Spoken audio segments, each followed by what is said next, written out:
I'll concede your point just for brevity. But What? Brevity? We don't do that around here. It's probably No. Citrus, or what is a Capital One Bowl? It used to be Citrus Bowl, right? oh my Capital God, One dude, Bowl. where have you been? I just like the real name. It hasn't been the Citrus Bowl since like what 2002?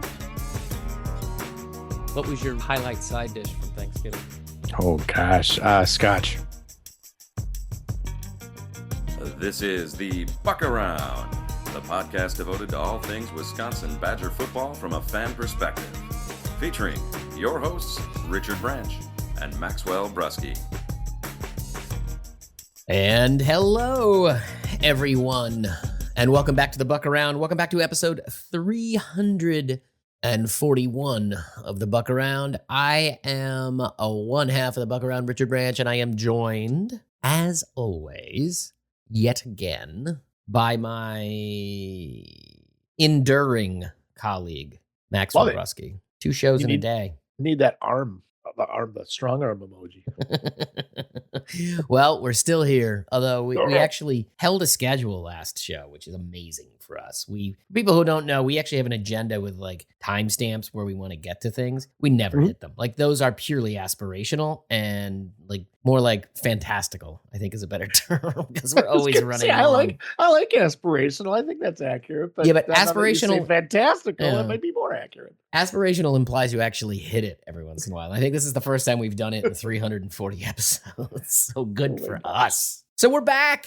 We thought, we were like, oh yeah, we got to do a Golden Buckies. We haven't done a Golden Buckies. And well, no one really wants to do a Golden Buckies after this year, but we need to do a Golden Buckies. So we thought, you know what, we'll do a 2-for-1 in a week. We got some talk of the new before we close the book on the old. This might be the close of the book, honestly, for the season. The only unfinished bit of 2024 business is right at the top is we have a prop bet competition to settle because we have 2 open and props. We do have a guest that we're going to have True. next week who's going to do some 2024 That's recap. true. But after that, I think the dang book is closed. Yeah, and it's thrown out the window. But yeah, so Max, do you know what the prop bet standings are right now? Oh God, are you kidding me? Yeah. I don't check them. I am up 1. I have 15 correct. You have 14 correct. I'm in 40. We have regressed to the mean. Like I was way at the top, and now I've fallen back.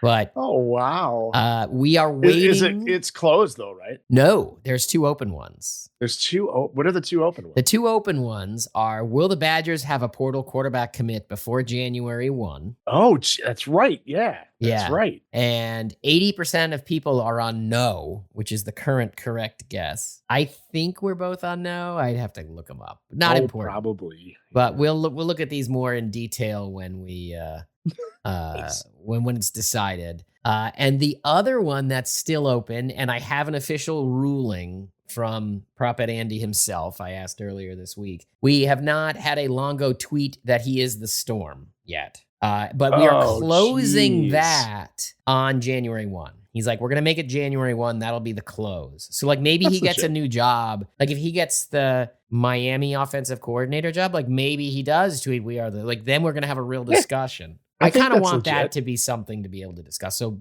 Phil Longo, please do something to make our lives interesting right now, because it needs to be more interesting than it is. So we've got, 3 weeks for Phil Longo to do that. 3 weeks till we can settle the prop bets. But it sounds like the quarterback one, I mean, it's going to change to a yes. If it doesn't, we're in a dark place. And I have to think so. if it switches, I think you and I tie, if I'm not mistaken. Yeah. Okay. So I have yes. You have no. I think so. And I remember Yeah. when that one was brought up, I started laughing hysterically and said, if we're talking about this in January, we're in a really dark place. And Oh, but you're right. And here we are. here we Right are. in time for the Golden Buckies, which should probably be the Silver Buckies, or maybe the Bronze, or maybe just the Wood, or maybe just the So we're Turd here. or something. We're I here don't for the pewter Buckies. Let's pewter. do the Yeah. pewter Buckies. It's like the lead lined Buckies. I don't know. I was gonna say I like the Tampa Bay Bucks too much for the pewter. I think lead is more like it. Lead works. Lead works. All right, so let's get to it. We have our list. of awards that we do every year, and we will hand these out. And you and I both said, like, we'll hit this thing kind of spontaneously. Excuse me, I can't speak. But let's just get right to it, Max. Let's pull the Band-Aid off, get our way through this season, hand out what awards we can, and move on from there. Let's start right out with the big one. The MOP. Who was your most outstanding player on the Badgers this year? Well, this is tough, considering last week the all-league teams came out, and there was one player who got all-league recognition, and it wasn't even unanimous, and it was Joe Huber as third-team guard per the media. He didn't even get third-team guard per the coaches. Okay. Other than that, you had honorable mentions. That's it. So I think you have to go with Hunter Wooler, don't you? God, I thought you were going to give it to Atticus Bertram's the way you were talking. I was. Gosh, God. no. But he'll get some stuff for me though, for sure. Oh, he will. He's gonna go home with some, I don't know, is lead hardware? It's heavyware. Don't don't lick it either. Not that you're licking your golden bucky, but that phrasing. But all right, so we're in agreement. Hunter Weller's clearing away the best player. When he wasn't there that one game, it was obvious. Yes. Well, and that's why when we go to the next award for MVP defense, he's going to get that too. So okay, let's do that. So Hunter Wohler gets your MVP of the defense. Who's your MVP of the offense? That's really tough, but I don't know. I'm going to go with Vinny Anthony. We're in agreement there. I mean, Vinny Anthony, he was the only way that they got the offense to kind of work was when he was able to take the top off. Yeah. Be nice if he could have done it a little more consistently. I mean, or against the better teams. I mean, he averaged 9 yards of reception against Penn State, 13 against Oregon. I mean, 9 against Minnesota. If he could have done it in some of those games, and it's not on him. But how many touchdowns for him? He had 4. It felt like more, didn't it? Yeah, that's how I was. If you said 6 or 7, that would have been more what I was thinking. Well, he led the team. So the MVP of the offense, who led the team in touchdowns, had 4 receiving touchdowns. Yes. Well, yeah, he didn't have any rushing touchdowns. No. Tui Walker had 10. But that's actually pretty solid. I wouldn't honestly. I would have thought it was like 7. It's funny. Yeah, interesting. Here's a question for you, just since we're on it, because we're trying to make this a little more interesting. Sure. What do you think Tui Walker's yards per carry was? If you haven't, or if you've looked at it, it's fine. No, I haven't. Looked at it. Is it 3? Is it between 3 and 3.5? No, it's north of 4. It's better than you're thinking. Is. He had, you know what you're thinking of is he was averaging like 2.6 and all those, down the stretch against the good team. Yeah. He was 4.5. So overall, not bad. I mean, 4.5. Not great. 5. Like if you go back and you look, well, yeah. So you know what? The last time you can find somebody that had less than 4 or 5 was, let's see, Corey Clement in 2016. I would have guessed 2015 would have been. Well, you know what? CFB stats cut you off at 2016. Now it's kind of annoying. Damn. They used to go back. No offense to your all-time Golden Bucky winner. Yeah, Dare. I would imagine he'd probably be in that range. Right? I should have his stats memorized. You should. I can't believe you don't have that. I want to say he's like 4.63. Wale. Let's look him up. You know what? Screw it. What are we doing here, Max? Let's look up Dare's stats, because this is the Golden Buckies on a 5-17. Hang on, let's. If we're not doing that, what the hell are we? What are we? Oh, it's 4.2 in 2015. There you go. Yeah, that's what I would have thought. I thought it was 4.6. Oh, you know what it is? Because his senior year, he was 5.6. That's what the point 6. Oh, he was 5.6. Well, that was when he was back in a complimentary role. With Clement. Yeah. Yeah. All right. So we got that one. What did we just do? Oh, so my MVP of the defense, which he may get a different one from you, but he's going to get 2 awards. My MVP of the defense is Nizer Forkerine, because quietly, that's a good one. When they did not have edge contained guys, he could tackle. He could just tackle. First off, he could tackle. Like, that's the thing that stood out to me. He tackles like a safety. He was Hunter Wooler's a better player, but Nizer Forkerine was a close 2 for me. Really, really good player. Really, it's too bad he wasn't on a better team and sort of isn't going to get that sort of, he gets lost in the shuffle because of that, but really nice player. And he'll definitely he's got some other stuff coming for sure. Yeah. All right. Definitely. Most improved. Yeah, and see that this is a tough one. Yeah, because he's in the running for that. Absolutely. Yeah, he's one. He probably, I don't know, because I think Vinny Anthony's in the running. That's one of my 2. And then if you really wanted to, I think you could talk about like a Christian Allegro in there too. You could. But Sure. I don't know if he's at the level of most improved as those two other guys. Because then there's another one. It's Atticus Bertrams. It's funny to do it with a punter, but I think you could kind of say, 45 yards. It's 4 more yards a kick. Yeah. He was better. He was a solid punter. So what do you think? Because I'd love to give him I don't know where else he'd fit in. You know what? I kind of want to just distribute these. So you know what? I love the participation trophies we're doing. It's a 5-7 season. Yeah, it's not a participation trophy. He was vastly improved. And between Vinny Anthony and Forkerine, that's legitimate. Those guys improved a lot. All right, he's going to get a different recognition from me down the road here. Okay. But so I was between Vinny Anthony, Nizer Forkerine, and then my third one, which I'm kind of backing off now. Like, I didn't want Allegro only because I think I picked him as my future star last year. So it's tough to be. Yeah. It's tough to be like most improved if you were a future star. Agreed. The other one I had was Austin Brown. And the reason was I thought he got better. He started here, kind of went down, and then fought his way back onto the field. And it's like you could argue that it was in the season he got better, but I'm not going to take him. Mm-hmm. I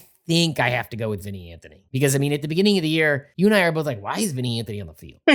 I know. Why is he here? And boom.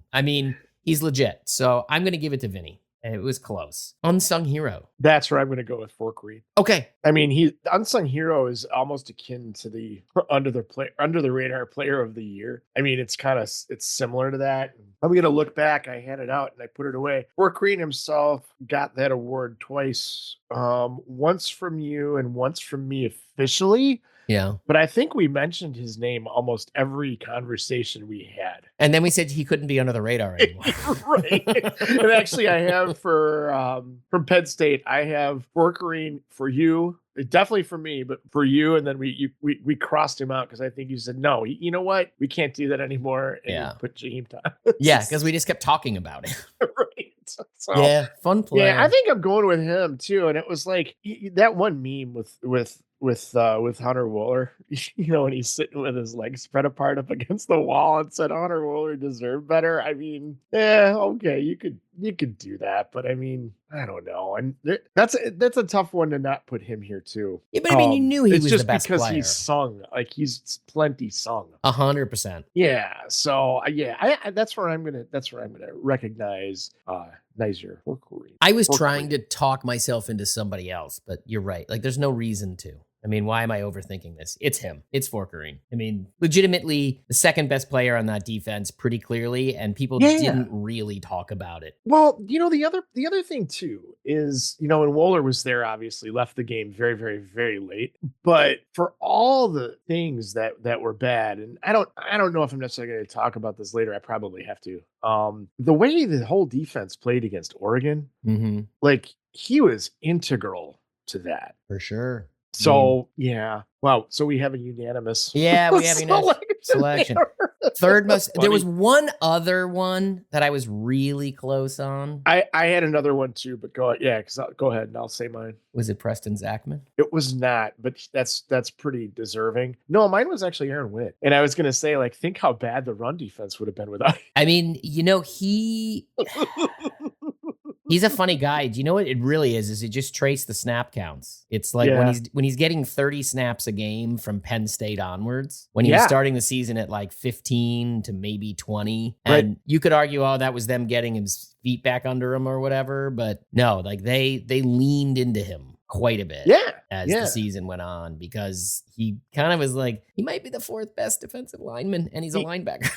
And he's one too that you could have put him into the conversation for most improved, but I don't know, like his career is so weird. Like improved from zero. And he was such a hype guy, like you were excited. But Zachman though, neither of us mentioned him in most improved, but I don't know. I think that's another one you could make the argument for. And I think maybe somebody who looked at things a little bit differently or saw more stuff than we did, might have picked him in that spot. I don't know. There's two parts to it. Like, he is clearly a tier above, like, Leo Mussos, the Torchios. Like, he's a significantly better. I mean, he's a scholarship player. He's more athletic. I mean, that's a big part of it. You know, he's significantly better than those guys. A little bit different, less of like the center fieldy type safety because the defense is a little different. Yeah. I mean, way less of that. But I mean, he's a better player than them. And I think it speaks to what they thought of him. He had the most snaps on the defense this year. I mean, 753 Well, he's always snaps. around the ball. It seems like, when you're watching the game on TV, it seems like he's either in on the tackle, making the tackle, or chasing the person into a tackle. Yeah. So maybe every time. Maybe I'll take him just to swap it. Like, so we're not on the same one. But okay, I'm good with that. Notice most of the conversation that we've had so far has been about defensive players. Isn't that funny? Yeah. Not really. Well, it's going to continue for me on biggest underperformer. Let's go to that one. Otherwise known as 100%. I'm going to go with the entire offense. No, I can't do that. I can't do that, but it's very hard not to. Yeah, this is kind of a tough one, I think. Is it? Because it is, but I'm going to stick with the quarterback Braden Locke, who I expected a lot more from out of year 2. Agreed. And it's not just underwhelming. It was amazing to me that he finally puts together a really good game and the defense falls apart against Nebraska. Like I don't even know what the hell to make of that. But yeah, and it's kind of like, what are the other candidates? Because I think Will Pauling is pretty dang close to that as well, based on what he was coming off of. And the drops, like how many critical freaking drops did that dude have? Yeah, and he had so many drops. That's like finally Braden Locke is he does well and puts the ball on target, and here you go. And then he drops the ball. Fewer than 10 yards of reception too. I mean, it was not a great showing, to say the least. But so I was thinking about this one honestly a lot, just since I knew this award was like. As you and I said, I didn't really sit here and think them out, but like the ones that I remembered, which, it's obviously the MVPs and I mean, the last award, which is my favorite award. I can't wait to give it out. I know that one a lot because that's also a Buck Around podcast Rich Branch special. Too. Like that is, you will not find that award in anywhere else. Nowhere else. But so I did think about this one because it's one that we always give out.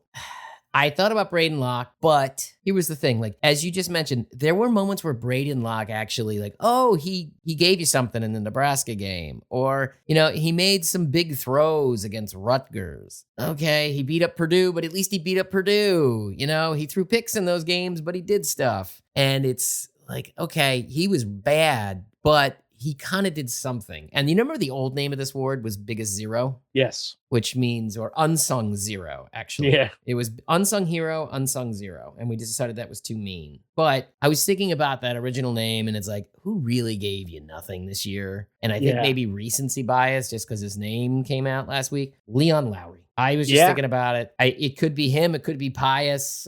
Could be Jaheim Thomas. I'm going to go with Jaheim Thomas gave you some. He had did, moments. But it's out of proportion to what the expectation was. Correct. It was not in line. I mean, he was a disappointment, but I wouldn't say he was like and not certainly in the biggest underperformer. Yeah. I mean, Leon Lowry was just a straight up misevaluation by the staff.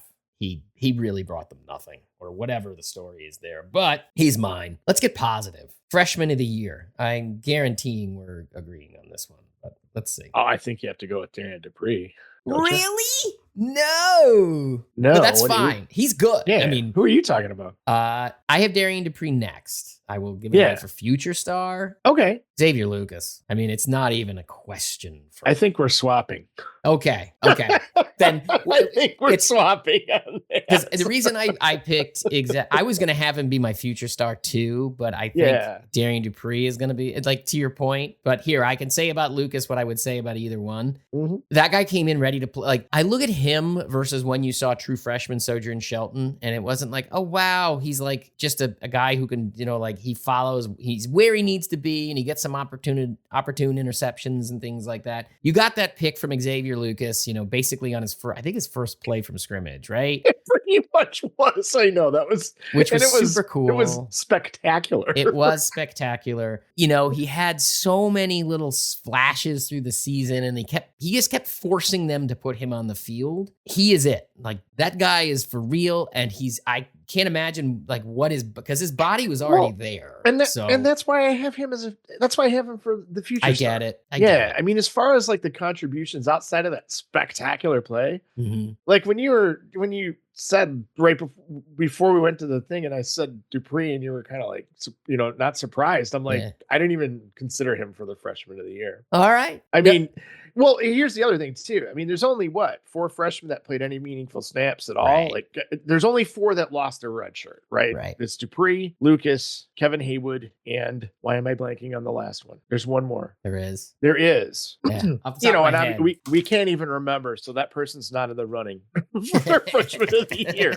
So, but that's why I picked Dupree, because he was as soon as they did this thing with we're going down to 2 running backs. That's it. I mean, his contributions to the team were a lot more, in my opinion, than Lucas's. Okay. And Lucas is absolutely in the mold of a future star. Okay.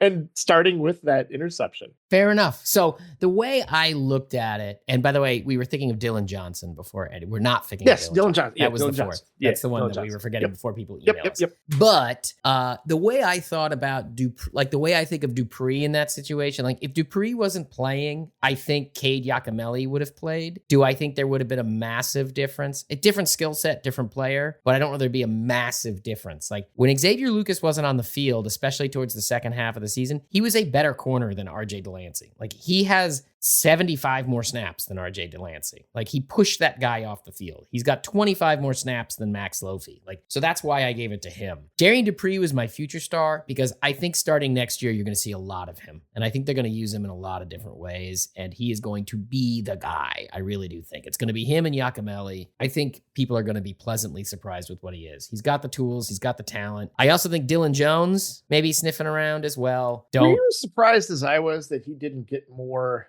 chances as the season went on? The only thought with that one for me is I think it was all about a red shirt. They're trying to stagger those running backs a little, which I don't think you need to do with running backs, but I really do. I think they're trying to avoid having 3 guys out the door at a time. Now, granted, they're not all making it to graduation, but they always look at it that way. So they're saving eligibility for him. That's my thought. I gotcha. Okay. Right? Because he played, I think, 3 games, right? Well, and I don't know. I guess part of it is I thought she would have added some dynamic that was lacking or not was lacking necessarily, but it wasn't being provided, I guess. Could be. I don't know. I was wondering about it. And it was bugging me since the Iowa game. Okay. So fair to say we have wrapped Future Star. I think we just kind of did them all at once. Mm-hmm. Speaking of Iowa, you just mentioned the worst game for me. I was just going to say, did you like what I did there? I didn't do that on purpose, but I mean, there's a lot of stinkers to pick from. Yeah, but that one wraps it. I think that one encapsulates the season so well. Yep.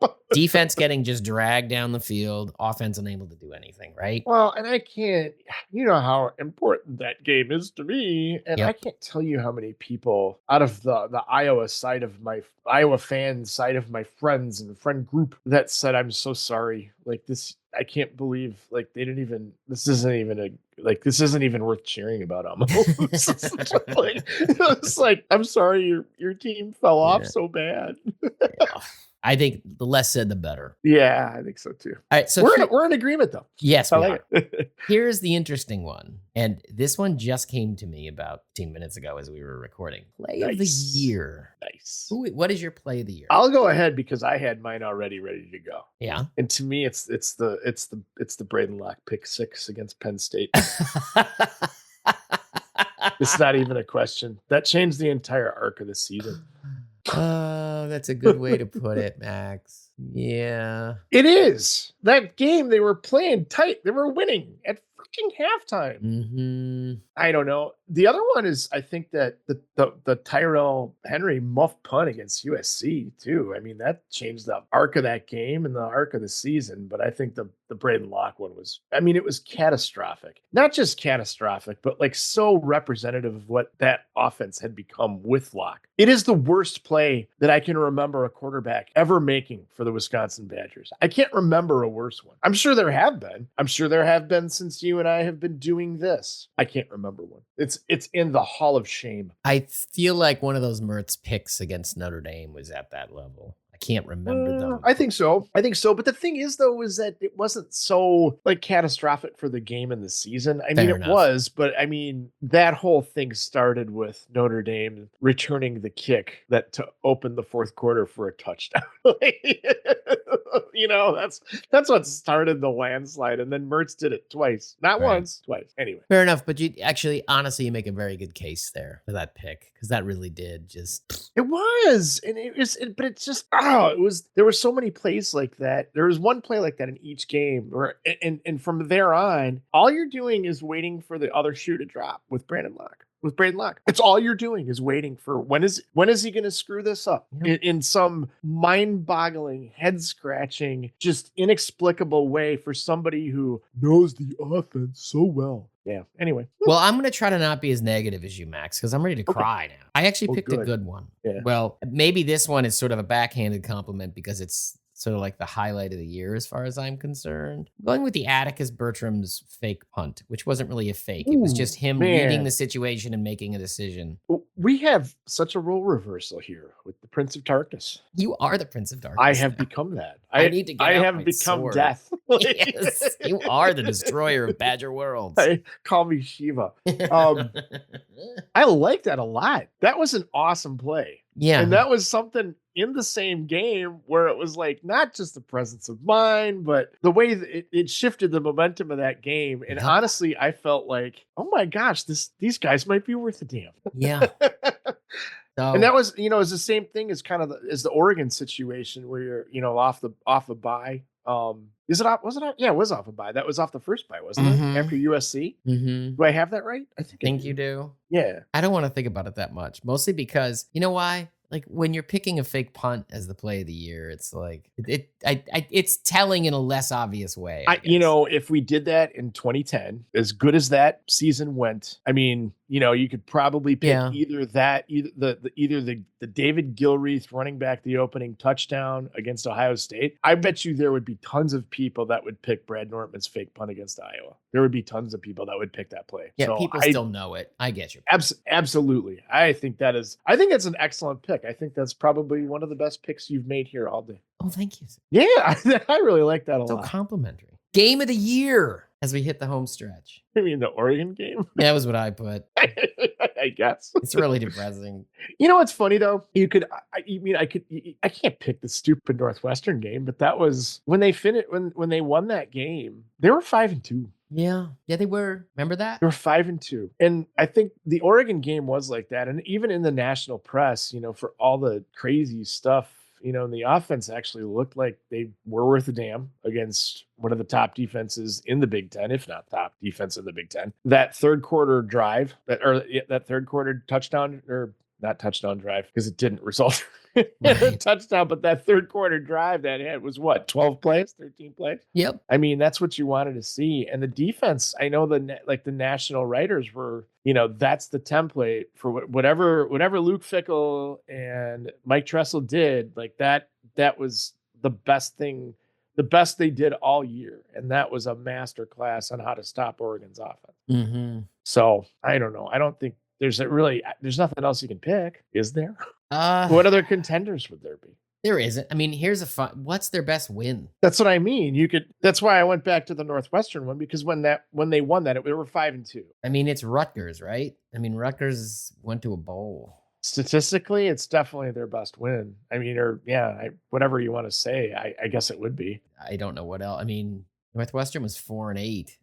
The other thing about the Oregon game too is I think that had a lot to do. I mean, certainly with Carter Smith, but there were a lot of kids that signed in this class that were there Mm-hmm. and a whole bunch of 2026 ones that were at that Oregon game at a rough time for the program as a whole. And I mean, that atmosphere was as good as anything, as good as any Badger game of the last 20 years, from what I understand. And they were, I mean, I don't know. God, if they'd have pulled that thing out, if I kept saying, you know, when I was watching it, like, man, if they block this field goal, which is crazy because the Oregon field goal did not work out, right? But I was thinking, just block this and run it back for a touchdown, and this game is over. You know, and I even it was like the crazy thing about that game too is like, okay, fine, you beat number one, a lot is forgiven on the season, but that would have made the bowl eligible. Right.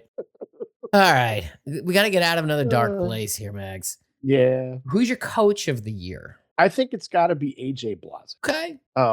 Recruiting wise, stability to the offensive line. And we didn't really talk about it for most improved, but there was a lot of improvement across the line. I would agree. I don't know if any singular player really improved from this year to last, but I think as a group and as a unit, I think they were pretty good. Yeah.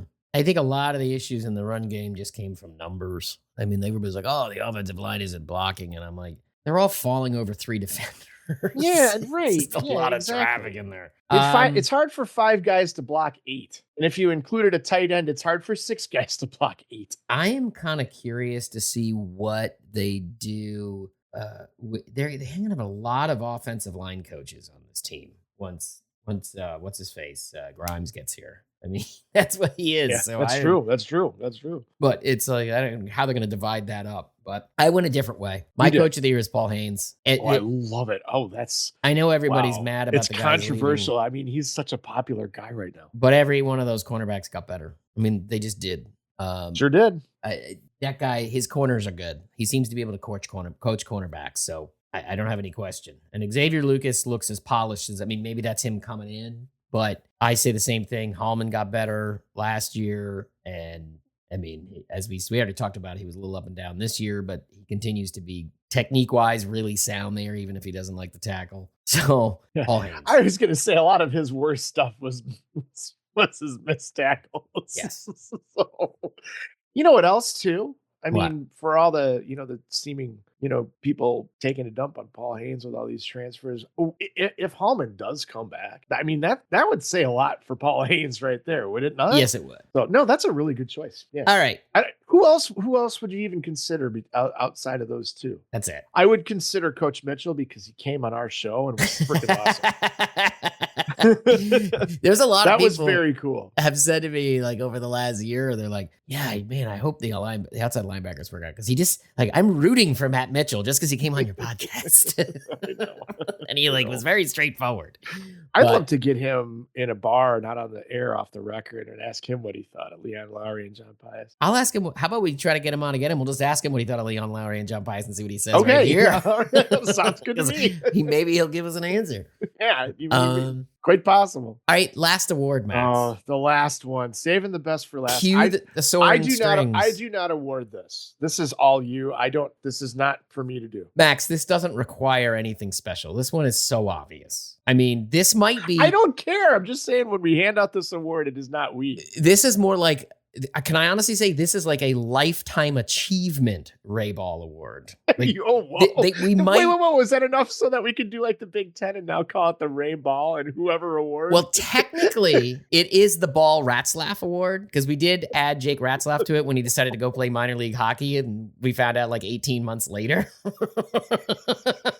I guess we did talk about that. So it was the Ball-Rat, but I think that happened while we weren't when we took the hiatus. But it was renamed to the Ball-Ratzlaff Award. So technically, I've been using the wrong name. It is the Ball-Ratzlaff Award, but you've always got to respect the original. But I don't know if we can go to a 3-headed monster on this one or not. The only thing to find out is that I don't know. He's like running, like he owns car washes in Middleton now, and that's what he's been doing for the last year. But Kamoy Latu is the Lifetime Achievement Ray Ball Award winner. He has gone from a guy that we're like, this guy's going to be a game. Like, this guy's going to be a solid safety for this team after a really impressive second season when he came over from Utah to completely disappeared, did not even show up to senior day. Like, we have no idea where he didn't is. show up to senior day, no. He's been erased. Like, he doesn't exist anymore. Like, he just dissolved into the ether because I don't know. I mean, like, this was quite a career arc for a guy. I am dying to know what happened because I bet there's a good story. So if anybody knows, share it. Hopefully it's a fun one and not a depressing one, but send it our way. We'd like to know because, I mean, there's no doubt it's Kamoi Latu. Like, he did not even get like a senior day mention. I feel like when you said it's like disappeared, it's like Kevin Spacey in Usual Suspects. Yes, and he's telling the story and he goes like, "It's not quite a chef's kiss." Yes, yeah, you're doing it like that's how he was. He's gone. No, it's like, but what he did, maybe he got hurt. Like, instead of doing the, you know how he did the limp when he walked and it's like he's doing the reverse of that. Like, he's walking normally now, all of a sudden, like maybe maybe they actually took his kidneys. Maybe it's his kidneys. It wasn't Ray Ball's kidney. But yeah, so Kamoi Latu, like, this could be the Ball-Ratzlaff Latu Award, perhaps. I mean, that's a mouthful, but. Well, I think going Ball Latu for now is okay.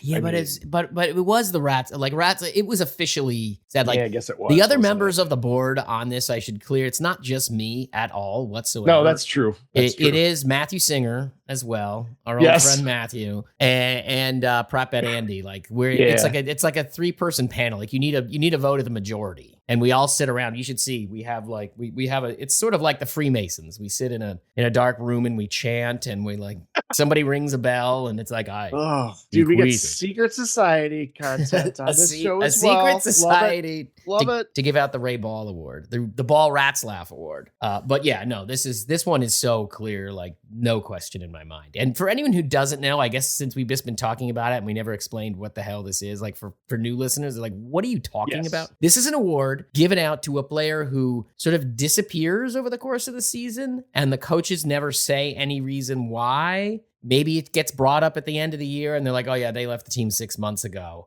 This was originally named for Ray Ball because he got injured, and then it was 2015? Was it? I think it was the 2015 season. I think it was his first year back. Maybe 2016. It was. It was Chris' season. It was Chris' first season. Yeah, was it the first one? So it was 15. Yeah, because I think a lot of this had to do with the fact that Chris was so weird. Yes. In general, but like, he was so weird about player status, like injuries, players' statuses. And no matter like what, if it was the injury report for a single game, he was weird about it. And I don't mean cagey, I mean freaking weird. Yes. But like with the Ray Ball situation, it was even beyond normal Chris weirdness. So it really, it was 2015. And in terms of weirdness, like, think back to when you saw Fickle getting mad at Colton Bartholomew about snap counts, like that kind of weird, but like not with the aggression, like like he wasn't red faced and angry. It was just like, stop asking me about this. I'm annoyed. But yeah, so he was pressed like, so going into the bowl, I think it was even going into the bowl game. It was like, going into the bowl game. Are you going to be healthy on the offensive line? And like, where does, like, Ray Ball has played some snaps for you. Where does he fit in the rotation? And he's like,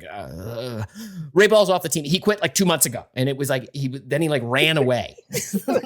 He did like, what's his name? The Dolphins coach when he's running to the locker. It was like that. So yeah, it was an all-time moment of weirdness. So oh my gosh, we'd love that because like, who cares about like the 7th? I mean, Ray Ball, I hear, is a very nice guy. So good for Ray Ball.